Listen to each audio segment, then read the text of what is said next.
Dans le dernier épisode, on a vu que le problème à cibler pour dépasser le burn-out, c'est la culpabilité. On va maintenant imaginer que cette culpabilité est dépassée et on va regarder ce qu'il faut faire pour guérir. Alors pour cela, il y a une première chose à comprendre, c'est que l'on soit accompagné par un coach ou pas, il y a un point commun entre ceux qui sont passés par le burn-out. Tous disent que dans leur vie, il y a clairement un avant et un après. De ce fait, il n'y aura que deux solutions pour faire suite à un épuisement professionnel. Soit on sera diminué, soit on sera grandi par cette expérience. Je vais vous livrer 3 clés pour transformer le burn-out en chemin initiatique qui vous fera grandir.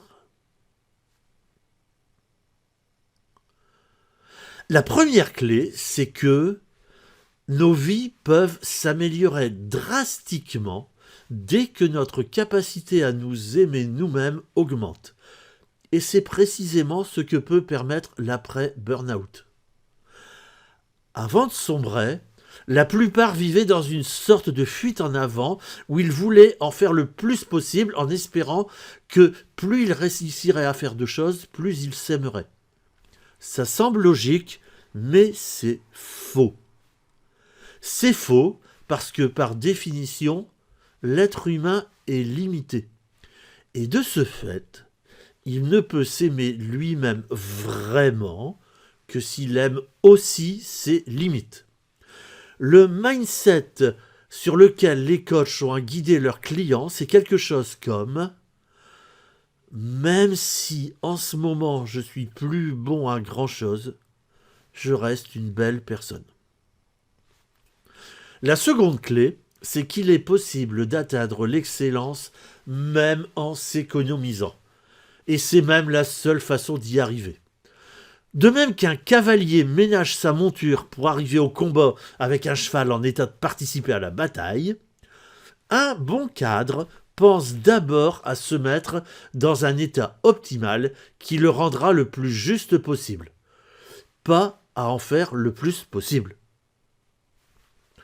La troisième clé, qui est juste une déclinaison de la seconde, c'est que plus on pense à soi d'abord, plus on est capable de donner ensuite.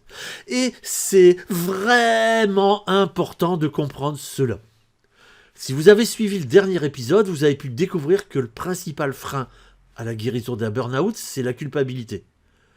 Or, la culpabilité fait croire que penser à soi d'abord, c'est de l'égoïsme, ce qui est archi faux. L'égoïsme, ce n'est pas penser à soi en premier. L'égoïsme, c'est de penser à soi au détriment de l'autre, ce qui est très différent. Voilà, je vous ai donné 3 clés de sagesse qui sont vraiment à intégrer.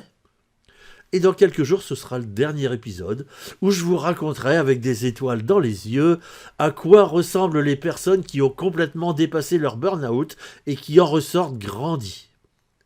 En attendant, pour les consultants, et en particulier les consultants en stratégie qui veulent en savoir plus sur le burn-out et les autres pièges de leur métier, j'ai créé pour vous une formation gratuite. Le lien est en commentaire.